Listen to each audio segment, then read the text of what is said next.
bonjour, bonsoir, cela dépend de l'heure que vous allez me suivre. Moi, c'est Martine Kassongo, je suis là pour les comptes de votre rubrique Santé et bien-être dans cette plateforme Cœur à Cœur. Nous avons aujourd'hui le plaisir de recevoir une grande dame, vous allez la découvrir. Elle va se présenter, j'ai nommé, c'est Michael, avec laquelle on va s'entretenir aujourd'hui sur un thème très, très intéressant, que ce soit pour les hommes, que ce soit pour les femmes. Bonjour, Michael. Bonjour Martine, comment vas-tu? Ça va bien et toi-même? Je vais très très bien, merci. Avant de commencer, j'aimerais te donner quand même la parole pour te présenter auprès de nos nombreux internautes, téléspectateurs qui sont là et qui ont l'habitude de suivre cette émission. Parfait, bonjour à tous et à toutes. Je m'appelle Michael Edo. Principalement, je suis styliste de mode. Je suis également écrivaine et entrepreneur. Je vis dans la région de Montréal et entre autres maman et épouse aussi.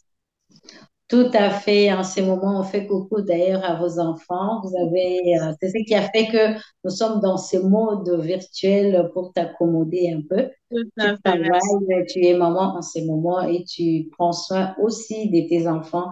Oui, c'est dans ces cadres-là où nous te recevons exactement aujourd'hui. Vous avez parlé, vous êtes écrivaine, mais vous avez vraiment, et puis styliste aussi. Mais dans ces cadres aujourd'hui, nous voulons vraiment parler de vos ouvrages qui sont tellement intéressantes. Entrer un peu Merci. dedans, bien que on peut pas tout aborder dans l'émission. Donc, vous allez comprendre quelque chose. Pour commencer, Michael, s'habiller selon sa morphologie avec un style sans complexe. C'est vraiment un thème très intéressant. Comment vous avez eu l'idée d'écrire sur ce thème-là? Tout est parti d'un constat. Moi, j'ai terminé ma formation en tant que styliste de mode en 2018 et tout de suite après, j'ai commencé mon activité, donc la recherche de clients, de clientes. Et lorsque je me suis lancée, je recevais beaucoup plus de femmes en consultation que d'hommes, surtout dans les 2 premières années. Et en discutant avec ces femmes-là, je me suis rendu compte qu'il y avait un problème qui revenait souvent, qui était en lien avec la confiance en soi. Donc, on s'entend que moi, mon métier en tant que styliste, c'est vraiment d'apprendre, d'aider les personnes à être la meilleure version d'elles-mêmes sur le plan vestimentaire, donc à l'extérieur. Mais en discutant avec ces femmes-là, je me suis rendu compte qu'il y avait un mal-être profond. Et je me suis demandé comment est-ce que je peux faire en tant que styliste. Je ne suis pas psychologue, je ne suis pas psychiatre, je n'ai pas les compétences pour pouvoir faire suivre une thérapie à ces personnes-là, mais comment, à travers l'instrument qui est la mode, je peux arriver à redonner du réconfort à ces femmes-là et à les aider à mieux s'accepter dans leur peau. Et c'est de là qu'est parti, au lieu de le faire en consultation à chaque fois de façon individuelle, je me suis dit, pourquoi pas écrire un livre qui va pouvoir aider des femmes de partout dans le monde, qu'elles vont pouvoir acheter, commander, qu'elles soient en Afrique, qu'elles soient en Europe, qu'elles soient en Asie, en Amérique, et pouvoir toucher un plus grand nombre de personnes parce que il n'y a pas que nos clientes qui vivent ce problème-là en tant que femmes, on a pratiquement toutes les mêmes insécurités. Donc, j'ai voulu aider le plus grand nombre de femmes et c'est de là qu'est partie l'idée d'écrire ce premier livre. Oui, tout à fait. La première question, n'importe quelle taille, peut-on s'habiller euh, avec n'importe quel style? Est-ce qu'on peut prendre tous les vêtements pour toute forme de taille? Premièrement, je dirais, je vais faire un petit disclaimer, Mhm. c'est-à-dire un petit aparté pour préciser que mon rôle n'est pas de dire aux gens ce qu'ils doivent ou ne doivent pas porter. Je Ok. n'impose rien à personne. Ce n'est que mon opinion, mais ce que je fais, c'est que je conseille, je suggère, je recommande. Après, la décision appartient toujours à la personne elle-même. Tout à Pourquoi je fait. tiens à préciser cela? Parce que plusieurs femmes se sentent vexées lorsqu'on leur dit, par exemple, je pense que vous ne devriez pas porter tel type de vêtements. Elles le prennent comme une attaque personnelle parfois, alors que des fois, c'est juste une remarque bienveillante. Moi, ce que je fais, c'est que je conseille les personnes par rapport à leur morphologie. Et il y a quelque chose dont je parle, j'en parle d'ailleurs dans mon livre, la morphologie n'est pas une question de taille, c'est la Mhm. forme du corps.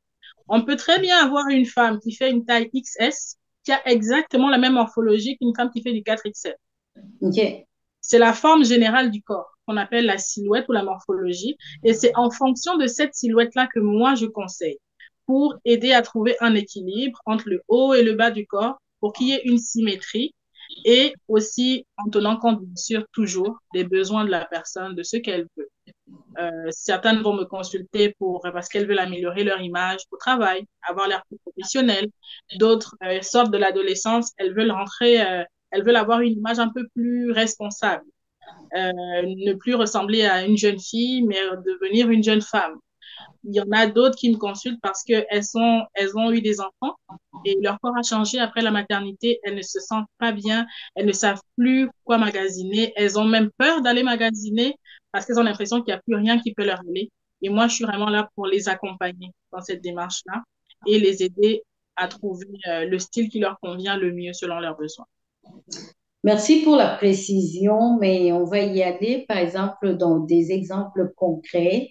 Mhm. Ben, en parlant de moi, supposons, je sais pas, je suis peut-être dans le LM, hein, je porte un peu du L, du M.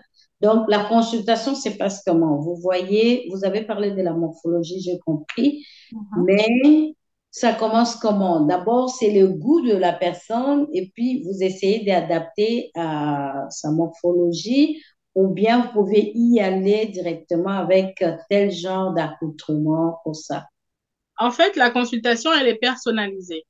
Ce qui veut dire que la consultation que je vais faire avec toi, Martine, ne sera pas la même consultation que je ferai avec Nathalie, par exemple. Mhm. Parce que vous êtes deux femmes différentes avec des besoins différents et peut-être des morphologies différentes. Donc, on commence toujours par une prise de contact. Je vais remplir un formulaire parce que j'ai besoin d'en savoir le plus possible sur vous, sur ce qui vous amène à consulter, sur qu'est-ce que vous traversez en ce moment. C'est vraiment, il y a tout un travail en amont avant la consultation. Parce que je veux être sûre de comprendre ce dont vous avez besoin pour pouvoir mieux vous aider. Donc, tout commence par la prise de contact. Je vous fais passer un formulaire, par exemple, où vous allez mettre les informations selon les questions qui sont formulées. Et en fonction des informations que je vais avoir, moi, je serai outillée déjà pour la rencontre, que ce soit par téléphone, en personne ou en visioconférence. Je serai Mhm. mieux outillée pour savoir, OK, elle, c'est Martine, voici, elle fait telle taille, elle mesure tant, elle a tel type d'emploi, voici ce qu'elle recherche, voici ce dont elle a besoin, elle est confortable avec ci, elle est moins confortable avec ça, voici ce qu'elle aime, voici ce qu'elle aime pas. Et en fonction de ça, moi, je vais maintenant vous conseiller. Mais je pars déjà sur la base des informations que vous m'avez données. C'est pour ça que je parle du côté personnalisé parce que chaque fiche est différente en fonction des clients. Mhm. En parlant, on vous entend parler, c'est l'apparence. Et vous avez Oui. donné l'exemple pour le travail. D'emblée, un petit conseil, est-ce que c'est chaque travail peut aussi refléter, on peut choisir des habits par rapport à ce qu'on fait comme travail, oui ou non? Oui, tout à fait, parce que chaque corps de métier a ses codes. Lorsqu'on travaille dans un fast-food, par exemple, on peut porter des vêtements beaucoup plus décontractés. On est autorisé à mettre des jeans, on est autorisé à porter des ballerines, parfois des tongs. On peut venir travailler en short, ça ne pose pas de problème. Alors que lorsque vous travaillez dans une administration, vous habiller de la même manière serait problématique parce que cela ne reflète pas l'image de l'endroit où vous travaillez. Donc, c'est toujours relatif, ça dépend de vous travaillez, mais de façon globale, on va dire que celles qui me contactent, ce sont des femmes adultes. De façon globale, Mhm. ce sont des femmes adultes, donc qui sont déjà dans le marché du travail et qui ont des emplois, on va dire, plus ou moins conventionnels. Donc, c'est beaucoup plus pour avoir une image plus professionnelle, une image peut-être qu'elles ont l'habitude de s'habiller de façon plus légère ou plus décontractée et qu'elles aimeraient projeter une apparence un peu plus sérieuse, on va dire. Parce Mhm. que, on- comme on le dit souvent, et en 2022, c'est l'apparence qui fait vendre. Donc, vous pouvez avoir les compétences et les connaissances suffisantes pour occuper un poste, mais si vous n'avez pas l'air de pouvoir occuper ce poste-là, ça peut se jouer entre vous et un autre candidat. Aussi bête que ça. Donc, l'apparence est importante, puis c'est pas juste quelque chose de superficiel. C'est qui vous êtes. C'est un message que vous adressez au monde quand vous habillez, que vous sortez de chez vous. Mais en fonction de comment vous êtes habillé, vous transmettez un message. C'est un code que vous passez. Donc, ça ne se limite pas juste à porter des vêtements. Il y a toute une science derrière. Et c'est important de pouvoir se l'approprier pour être sa meilleure version de soi-même à l'intérieur comme à l'extérieur. Mhm. Quelques exemples, par exemple, pour les tenues pour l'administration ou encore bureau, je dirais, en ces termes-là. Ben, pour l'administration, moi, je conseillerais toujours des vêtements sobres. On va éviter tout ce qui est, par exemple, décolleté très plongeant, les jupes trop courtes, par exemple, plus de 10 centimètres au-dessus du genou. Les vêtements hyper moulants aussi sont, en tout cas, je ne dirais pas à proscrire, parce qu'encore une fois, chacun a le libre arbitre. Mais Mhm. du point de vue, moi, en tant que styliste, par rapport à l'image qu'on voudrait refléter en tant que professionnel, ben, il faudrait éviter de tomber dans ce qu'on pourrait catégoriser comme trop sexy, voire catégoriser comme vulgaire au vu de la société. Donc, privilégier des couleurs un peu plus sobres. Couleur sobre ne signifie pas couleur sombre. Attention. Mhm. Parce que Mhm. j'aime moi-même les couleurs. Je travaille dans l'administration et ça ne me dérange absolument pas de mettre du jaune en plein hiver, mais à condition que le vêtement soit de bonne qualité, que je privilégie par exemple tout ce qui est chemisiers, les blouses en satin, en mousseline, en soie, c'est très élégant, c'est chic, c'est léger et ça peut se porter à toutes les saisons par exemple. La jupe noire, le pantalon noir, indispensable aussi, surtout dans l'administration. Je vous donne un petit truc, ça vous permet de composer plusieurs tenues et avoir Mhm. l'impression de porter des tenues différentes tous les jours, alors que vous portez la même, alors qu'il y a un des vêtements qui ne change pas. Mais quand vous changez de chemise, vous changez de bijoux, vous changez de Mhm. coiffure, D'accord. on vous dit tout le temps, mais comment tu fais? T'achètes des habits tous les jours? Mais non! En fait, si vous Mhm. regardez attentivement, c'est la même jupe que je porte depuis le début de la semaine. C'est juste que je la porte différemment. Et dans Mhm. ma conception du stylisme, ce n'est pas de suivre la mode et les tendances de façon effrénée. Dès qu'il y a une nouvelle mode, une nouvelle tendance qui est lancée, on court acheter. Dans 2 semaines, ce n'est plus d'actualité. Et puis, on passe le temps à dépenser encore et encore et encore. Pour ma Mhm. conception de la mode se base sur le style et non sur la tendance. Parce que le style, il est intemporel. Dans 20 ans, dans 30 ans, vous pouvez avoir un vêtement que vous pouvez porter pendant 20 ans, 30 ans qui ne se démode pas, qui reste intemporel. Et c'est sur ces pièces-là que je mise. C'est pour ça que c'est ce dont je parle ici, dans mes deux Ouais. livres. Donc, c'est vraiment le but, c'est d'acheter futé, de ne pas acheter juste parce que c'est la mode, c'est la tendance, mais juste d'acheter ce dont vous avez besoin, ce qui vous correspond et que vous pourrez garder de façon durable. En parlant des couleurs, je vais rebondir un peu. Est-ce qu'il y a des couleurs qu'on peut se permettre pour telle saison ou encore du jour ou la nuit? Est-ce qu'on peut avoir de la différence? Bon, pour les couleurs, c'est à la discrétion de tout un chacun. OK. Mais de façon générale, pendant les saisons plus froides, on va avoir tendance à porter des couleurs un peu plus ternes, comme par exemple le noir, le marron, le gris, euh, ou peut-être les couleurs terre, comme le rose pâle, par exemple. Alors que pendant l'été, on a plus de facilité. Vous allez voir même dans les magasins, ça rayonne de couleurs partout, du rouge, du jaune, Mhm. du bleu, du vert. Tu sais, c'est le soleil, c'est la gaieté, c'est la chaleur. Donc, on, inconsciemment, ça influence aussi notre état d'esprit, notre façon d'être. Et un conseil, quelque chose que moi j'utilise quand on est en plein hiver, là, il y a une tempête de neige de 30 centimètres dehors, puis que je regarde à l'extérieur, je suis découragée. Je pense à comment je vais déneiger mon auto, je dis, oh mon Dieu, j'ai pas envie d'aller là. Je mets un vêtement de couleur parce que inconsciemment, ça influence mon attitude Et ça me rend plus joyeuse, plus positive. Et quand j'arrive au travail, des fois, on me dit, ah, ça fait du bien en plein février de voir quelqu'un porter une couleur. Tu me donnes, tu viens de mettre une petite épice dans ma journée. Parce Mhm. que, inconsciemment, on ne s'en rend pas compte, mais les couleurs ont beaucoup, beaucoup d'influence sur notre attitude, sur notre état d'esprit, sur notre façon de penser également. Mhm. L'apparence, on y revient encore pour que la personne, je sais que c'est personnel, oui, mais là, nous sommes vraiment dans le conseil.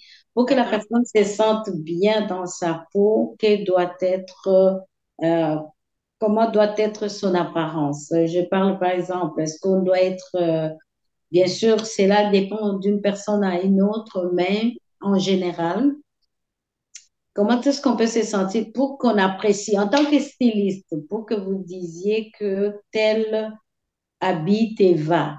Qu'est-ce que vous regardez ou qu'est-ce que ça doit donner? Pour moi, c'est une question d'équilibre. Encore une fois, on va revenir à la morphologie. La morphologie, c'est la base, c'est la clé, vraiment qui ouvre pour moi toutes les portes du stylisme, parce que c'est de là que tout part. Si vous ne vous habillez pas en fonction de votre morphologie, même si vous portez de beaux vêtements, même si ce que vous portez est joli, le fait que ça ne convienne pas à votre morphologie fait qu'il y a un décalage quelque part. Donc, moi, ce que je conseille de façon globale, c'est la symétrie. Il faut équilibrer. Il y a des femmes qui ont un buste beaucoup plus large que le bas du corps. Ça s'appelle une morphologie en V, c'est-à-dire comme ça, ou en triangle inversé.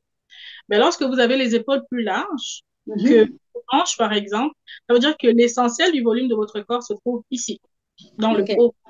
Donc, il faut créer un équilibre, une symétrie.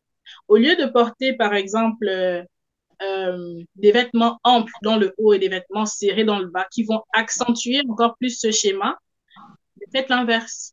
Portez des vêtements plus ajustés dans le haut, privilégiez des vêtements qui vont rajouter du volume dans le bas de votre corps.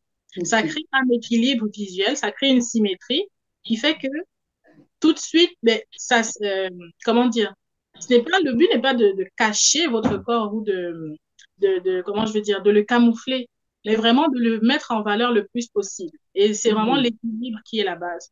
Donc, pour moi, une personne qui s'habille bien, c'est pas forcément juste une personne qui met de beaux vêtements, qui porte de belles couleurs ou des couleurs que je trouve agréables. C'est une personne qui s'habille selon un certain équilibre, qui sait euh, ici, j'ai plus de volume, là, j'ai moins de volume. Il faudrait que j'apprenne à équilibrer le tout. Si vous avez une morphologie, comme je viens de dire, en triangle inversé, ben, au lieu de porter un legging, portez un pantalon patte d'éléphant qui est ajusté au niveau de la taille et qui est patte d'éléphant évasé en bas. Ça fait que l'équilibre entre le haut et le bas du corps est vraiment respecté et ça vous donne une allure en plus très chic et élégante. Ça Beaucoup vaut plus. vraiment la peine de vous consulter. C'est vraiment des détails. Je C'est l'espère bien. c'est des détails, c'est des détails personnalisés, je trouve. Tout à Mais fait. au travers les livres, moi, je me suis procuré ces livres, S'habiller selon sa morphologie. Est-ce qu'on peut arriver à s'identifier et prendre ce genre de conseils que vous nous donnez comme ça? Oui, même sans la consultation personnalisée, c'est sûr que je le recommande. Mais pour quelqu'un qui n'aurait pas le temps de prendre une consultation personnalisée, je vous dirais, n'hésitez pas à acheter le livre. Parce que le livre en soi donne déjà, je pense que vous l'avez lu, tu l'as lu, donc tu sais un peu de quoi il parle. Donc, je donne beaucoup d'astuces, de conseils et c'est très visuel aussi. Il y a Mhm. des graphiques, des représentations qui vous permettent de voir, parce qu'il y a des gens, ils lisent quelque chose, mais ils n'arrivent pas vraiment à se représenter l'image dans leur tête. Alors que là, je vous mets des images. Voici, par exemple, telle personnalité qui a la même morphologie que vous. Quand on dit morphologie en A, qu'est-ce que ça veut dire? J'explique. Pourquoi est-ce qu'on dit Mhm. qu'on a une morphologie en A? Qu'est-ce que je donne comme conseil, qu'est-ce que je déconseille de porter selon votre morphologie. Et par exemple, voici quelques célébrités qui ont la même morphologie que vous. Pourquoi j'ai pensé Mhm. à la suite des célébrités? C'est parce que on a tendance à se sous-estimer beaucoup. Les femmes, à cause de nos insécurités, on place certaines personnes qu'on voit par exemple à la télévision, sur les réseaux sociaux, sur un piédestal, et on se dit, oh, je ne serai jamais comme elle, je ne serai jamais aussi belle qu'elle, ou elle est tellement belle, elle est tellement parfaite. Mais le fait de vous dire que telle célébrité que vous aimez, que vous admirez tant, et vous, vous avez la même forme de corps, mais ça vous permet aussi de vous dire, ah, je vais voir qu'est-ce qui marche pour elle, que je peux adapter pour moi, selon mon budget. Et ça vous remonte un peu au niveau de votre confiance en vous, parce que vous vous dites, bah, finalement, la morphologie, c'est pas une question de statut social, c'est pas une question de race, c'est pas une question d'âge, c'est juste la forme du corps humain. Et on Mhm, a tous des corps, tous les êtres humains ont un corps. Donc, c'est vraiment une façon de relativiser et de vraiment démystifier tous les concepts qui sont autour du stylisme. Des fois, on a l'impression que c'est trop compliqué, mais en réalité, c'est très simple. Et dans ce livre-là, j'ai vraiment fait l'effort d'essayer de l'expliquer ouais, de manière à ce que même quelqu'un qui ne s'intéresse pas à la mode puisse comprendre en langage simple de quoi est-ce que je parle. mhm, mhm. Tout à fait, c'est simplifié comme vous l'avez dit. Je vais revenir un peu quand vous parlez de morphologie. Est-ce que ça prend en compte aussi la taille? Parce que vous avez quand même donné un exemple sur le plan de la forme, ça prend aussi en Mhm. compte la taille de la personne. Oui, la forme générale du corps, peu importe que vous soyez petit ou grand de taille, vous pouvez avoir la même morphologie. Si vous avez par exemple plus de volume au niveau de l'abdomen, que vous mesuriez 1,50 m ou que vous mesuriez 2 mètres, c'est la même forme générale du corps. OK. Donc, c'est vraiment la taille du corps, c'est, comment je veux dire, l'apparence globale de votre corps sans tenir compte de la taille ou de votre corpulence. C'est vraiment Mhm. indépendamment de ces deux facteurs-là. D'accord.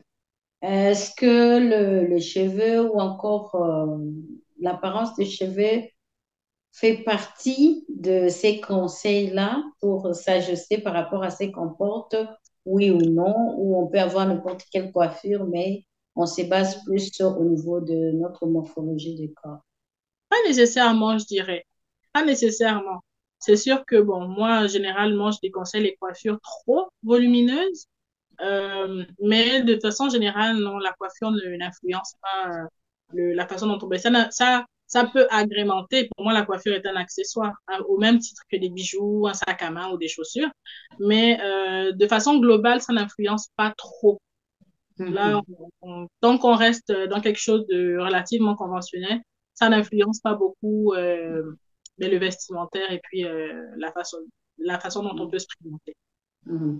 Est-ce que, il y a des morphologies qui sont favorables pour les styles comme pantalon, ensemble, on peut dire, et d'autres morphologies qui sont plus favorables pour le robe, les jupes? Est-ce que ça arrive? Toutes les morphologies sont favorables à tous les types de vêtements. OK. Sauf que dans les catégories de vêtements, il y a des spécificités. Par exemple, si je prends l'exemple d'un pantalon, tantôt Mhm. on parlait d'une personne qui a par exemple une morphologie en V. OK? Mhm. Mhm. Elle peut porter un pantalon, c'est juste la coupe du pantalon qui va faire la différence. OK. Là où je vais recommander à l'une de de porter des pantalons taille haute, ajustés à la taille, évasés dans le bas, à d'autres, je vais recommander de mettre des pantalons ajustés. À d'autres, Mhm. je peux recommander de mettre des leggings. À d'autres, je peux recommander de porter des pantalons, pas d'éléphant, mais droits, ou des pantalons qu'on appelle les palazzo pants. C'est-à-dire, ce sont des pantalons qui sont évasés, mais qui ont une coupe assez droite. Donc, Mhm. tous les types, toutes les catégories de vêtements sont adéquates pour tous les types de morphologie. Ce qui va faire la vraie différence, c'est la coupe des vêtements. Parce que certaines coupes de vêtements sont plus adaptées à certaines morphologies et d'autres moins favorables. Mhm. Je reviens toujours presque dans le même ordre d'idée que Mhm. la question posée tout à l'heure. Mais est-ce que le moulant, par exemple, les habits moulants ou stretch, ça peut aller avec toute forme de morphologie ou il faut voir encore? Moi, je dirais que pas nécessairement. Du point de vue de l'équilibre, bien sûr. Je dirais pas nécessairement. De ce point de vue-là, on va dire que les personnes qui ont une morphologie droite, donc en I, qui n'ont pas de larges épaules ou de larges hanches, qui ont vraiment les épaules qui sont sensiblement égales à la longueur, à la largeur plutôt de leurs hanches, et les personnes qui ont une morphologie en sablier seront plus favorisées dans ce qui est vêtements moulants. Tandis que pour d'autres morphologies, je vais plutôt conseiller utiliser le moulant juste soit dans le haut, soit dans le bas, mais pas dans les deux cas. Mhm. Est-ce qu'il y a moyen, moi je ne trouve pas un problème avec, mais parfois il y a des femmes qui vont se gêner pour avoir une poitrine forte, est-ce qu'il y a des habits qui peuvent carrément mettre en valeur Mhm. cette poitrine-là au lieu de se sentir, par exemple, mal à l'aise ou gênée? Oui, bien sûr. Écoutez, il y en a qui ont des poitrines généreuses, d'autres qui ont des hanches généreuses, d'autres qui ont des cuisses généreuses. On a toutes des morphologies différentes, puis le but, c'est de pouvoir mettre en valeur ce qu'on a reçu du Créateur. Donc, Mhm. avoir une poitrine généreuse, ça ne devrait pas être un complexe. Au contraire, il y a beaucoup de femmes qui rêveraient d'avoir une poitrine généreuse et qui seraient prêtes à payer très cher pour y arriver. Donc, Voilà. c'est ça. Donc, moi, ce que je conseillerais, si c'est vraiment quelque chose qui complexe la personne, je le comprends très bien. Dans le titre du livre, il y a marqué le mot complexe parce que je sais que un Ouais. complexe, c'est quelque chose de rationnel. On peut avoir un complexe que personne autour de nous ne voit, que personne ne remarque, mais qui pour nous est gros comme la lune. On a l'impression que quand les gens nous regardent, ils ne voient que ça. Donc, je respecte ça et ça prend du temps pour se sortir d'un complexe. Alors, si c'est vraiment quelque chose qui complexe la personne, à ce moment-là, j'ai des astuces qu'on appelle des astuces trompe-l'œil. J'en dirai pas plus ici, mais c'est vraiment des astuces Tout à fait. que j'appelle trompe-l'œil qui vont créer une illusion, donner l'impression ou attirer l'attention sur une autre partie de votre corps que vous aimez plus pour détourner le regard sur l'endroit que vous aimez un peu moins. Voilà. Ouais. Donc, il y a différentes astuces pour les personnes, par exemple, qui sont grandes, qui veulent paraître, qui sont grandes et très minces et qui aimeraient paraître un peu plus corpulentes. Pour les personnes petites de taille, qui aimeraient avoir l'air un peu plus grandes. Pour celles qui sont un peu plus corpulentes, qui aimeraient paraître un peu plus fines. Il y a des Mhm. astuces, il y a plein d'astuces comme ça. Mhm. Oui, tout à fait. C'est pourquoi on conseillerait vraiment, si vous voulez en savoir plus ou avoir des conseils de la part de Michael. Le livre est là. On aura l'occasion tout à l'heure de donner les coordonnées, comment s'en procurer. Mais Michael, est-ce que on peut s'habiller brillant la journée? Ça Euh, dépend de l'occasion.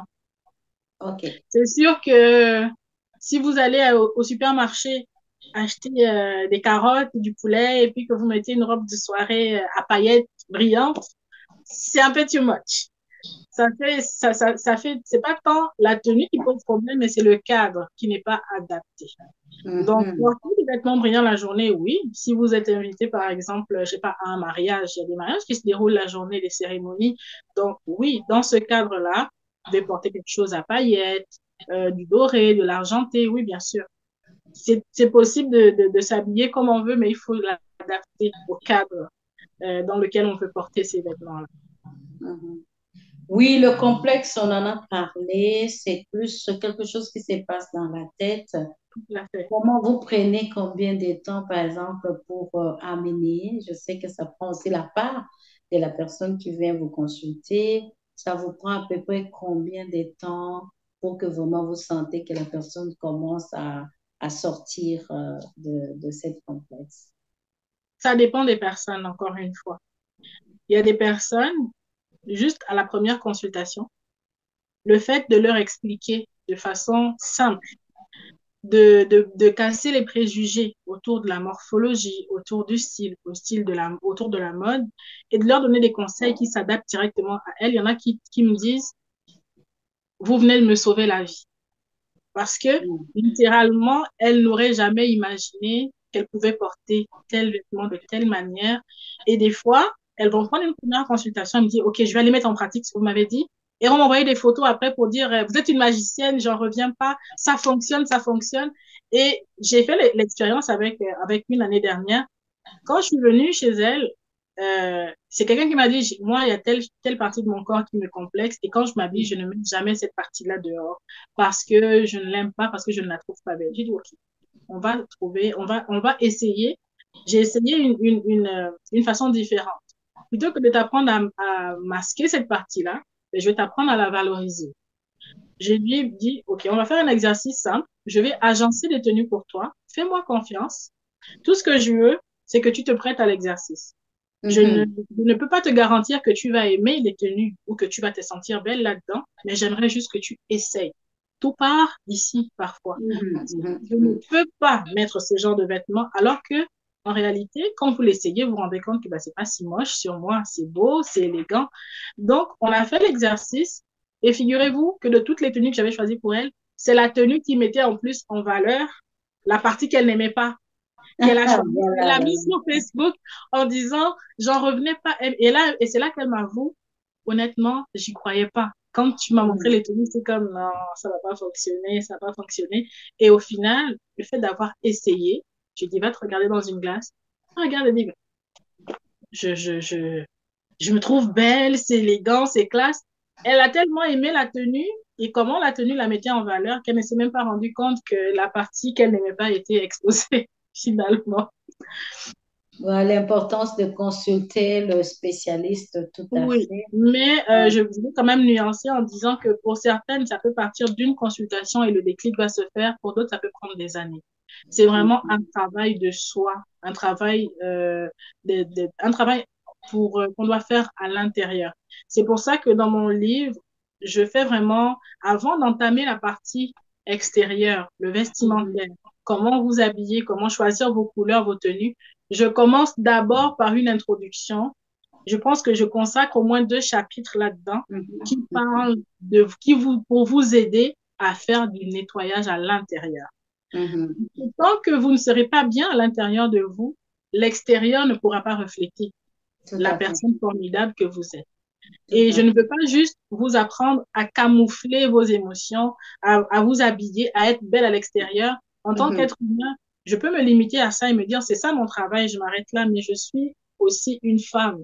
Et je Oui. m'identifie à ces femmes-là. Je suis Mhm. passée par certaines des étapes qu'elles vivent et je me dis, j'aimerais pouvoir faire plus.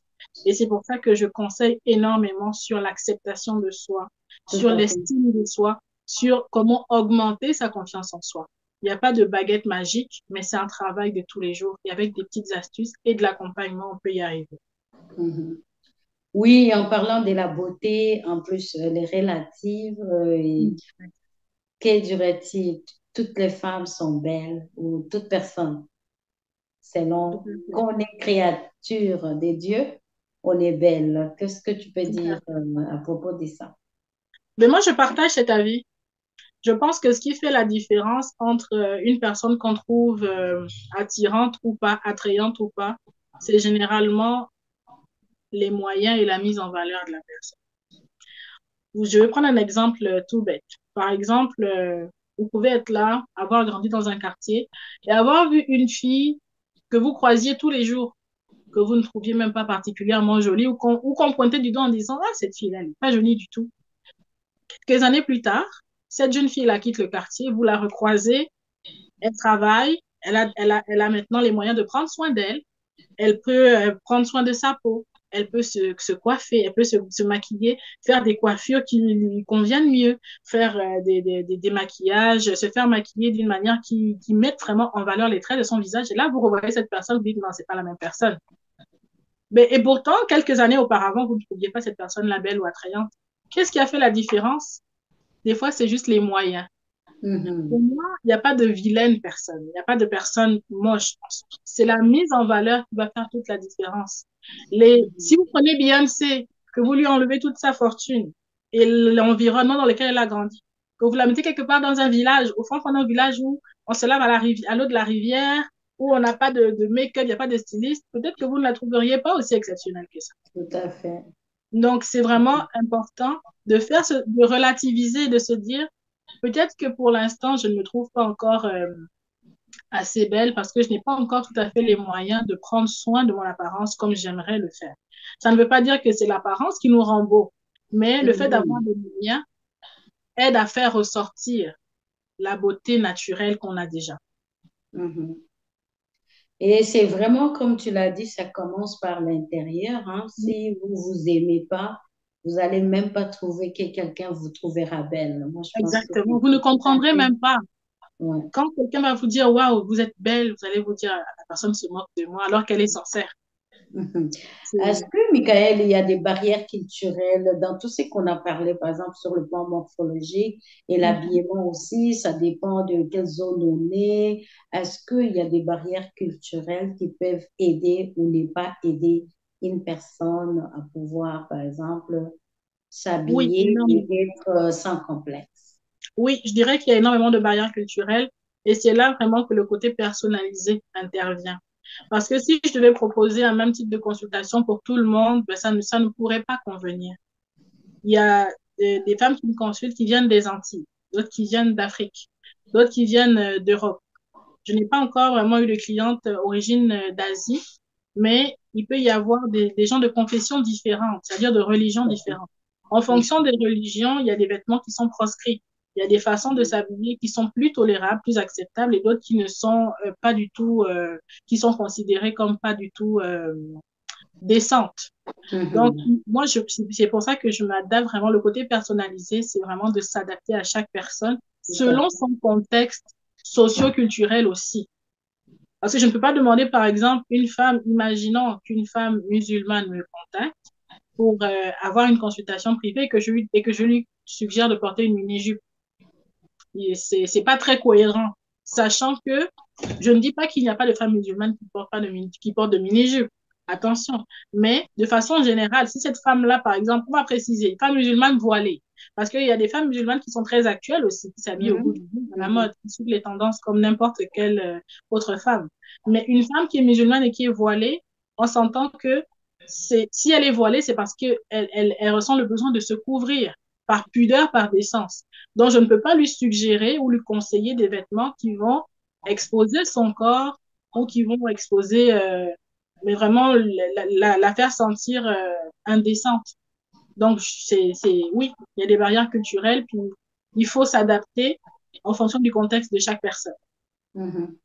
Est-ce qu'il y a des habits pour des jeunes et des habits pour un certain âge? Est-ce que vous les catégorisez aussi, par exemple, des jeunes de moins, mettons, 14, 15, 16, et puis peut-être au-delà des 30 ans?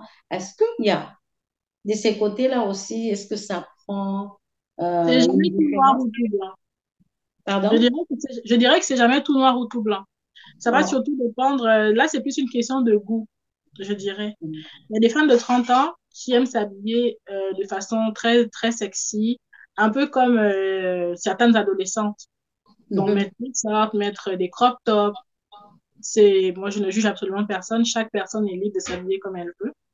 Mais c'est sûr que moi, mais ça dépend du contexte aussi. Mettons, si on est à la plage et que vous portez un short, il n'y a rien de problématique là-dedans parce que tout le monde est en maillot de bain, les gens sont de toute Ouais. façon dénudés. Donc, le contexte fait que ce n'est pas dérangeant en soi. Mais si je marche dans la rue ou que je vais à un dîner de gala et que je croise une femme de 45 ans avec un short, là, ça peut me choquer Mhm. parce que j'estimerais que ce n'est pas le contexte approprié. C'est pas tant le vêtement en soi. Là, on revient encore à soit au goût et à l'occasion. Il faut que Ouais. ce soit approprié pour l'endroit où vous allez. Porter un maillot de bain à la plage, tout le monde fait ça. Mais est-ce que si vous portez un maillot de bain pour vous promener dans les rues de Montréal, ça aura le même effet? Je pense qu'on va appeler la police pour attenter à la fumette parce que le contexte est différent et on ne comprendrait pas pourquoi vous marchez de façon, pourquoi vous êtes dénudé en pleine rue de Montréal. Donc, c'est vraiment juste une question de goût et puis il faut adapter au cadre encore une fois. Quand on dit l'habit ne fait pas le moine, que direz-vous? J'aime beaucoup la citation dans son ensemble. L'habit Ouais. ne fait pas le moine, mais On on reconnaît. reconnaît à son habit.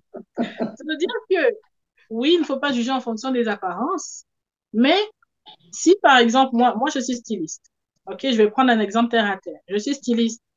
Si je vous croise dans la rue et que je vous remets une de mes cartes d'affaires, que je vous dis bonjour, je m'appelle Michael, je suis styliste, n'hésitez pas à me contacter pour si vous avez besoin d'une consultation, d'un tri de garde-robe, et que je ressemble à une personne sans domicile fixe. J'ai les cheveux hirsutes, je sens vraiment pas bon du tout. J'ai une haleine de chacal et que je vous dis je suis styliste, appelez-moi. Est-ce que vous allez avoir envie de me contacter? Je ne crois pas. Du Même tout. si je suis la styliste la plus talentueuse du monde, pour ne pas, comme on dit au Québec, du monde mondial, vous n'allez pas avoir envie de me contacter parce que on est ce que l'on vend. Je ne ressemble pas à ce que je suis en train de vous. Je vous promets de vous embellir alors que moi-même, je ne suis pas capable de faire la même chose avec. Encore, je ne suis pas capable de prêcher par l'exemple. C'est pas cohérent. Donc, Mhm. oui, il ne faut pas juger en fonction des apparences, mais si vous voulez être pris au sérieux, bah, vous devez, pour moi, c'est non négociable. Vous devez Mhm. avoir l'air de ce que vous voulez, comment je veux dire, de ce que vous voulez projeter comme image. Si Mhm. vous voulez être prise pour une femme sérieuse et que vous portez des vêtements qui donnent l'impression que vous n'êtes pas ce type de femme, ben vous n'allez pas attirer les personnes qui vous conviennent.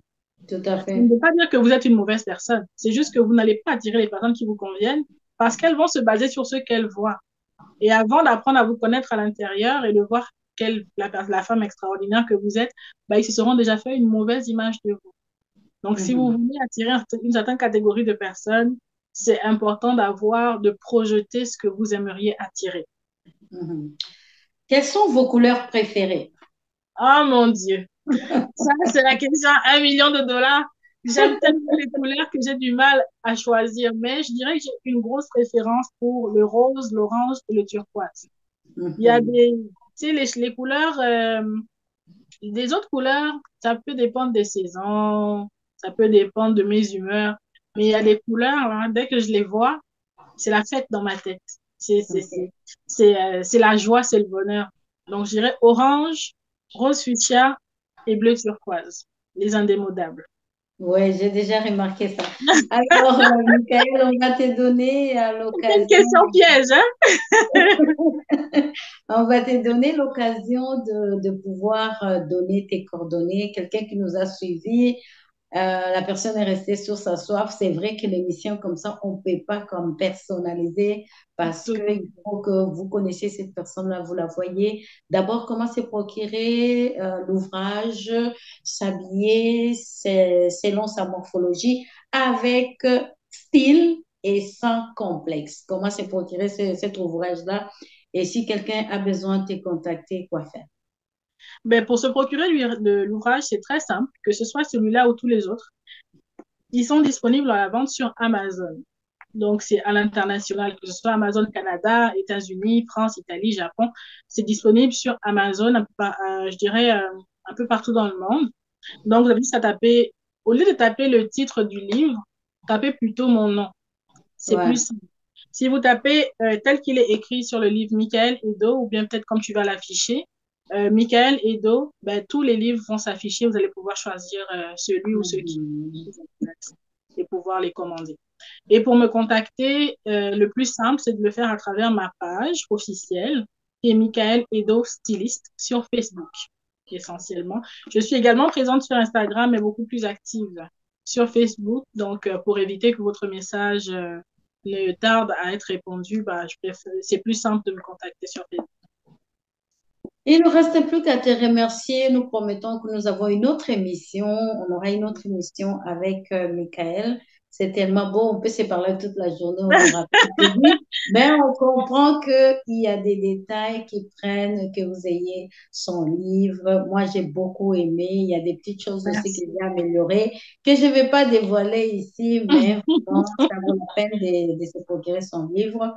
Nous allons nous fixer rendez-vous prochainement pour un autre sujet avec Michael. Pour aujourd'hui, nous vous remercions. Vous pouvez commenter, dites-nous qu'en pensez-vous de votre morphologie, qu'est-ce que cette émission vous a fait, qu'est-ce que vous avez trouvé d'intéressant dans tout ce que nous avons dit et pourquoi pas, on pourrait taguer Michael aussi qui pourra vous répondre directement. Avec Merci plaisir. beaucoup, Merci Michael, beaucoup. d'avoir pris le temps avec nous autres. On sait que c'est un samedi et vous avez quand même d'autres chats à fouetter. Merci et à la prochaine. Merci à vous. Ce fut un plaisir d'être invité sur le plateau. Merci.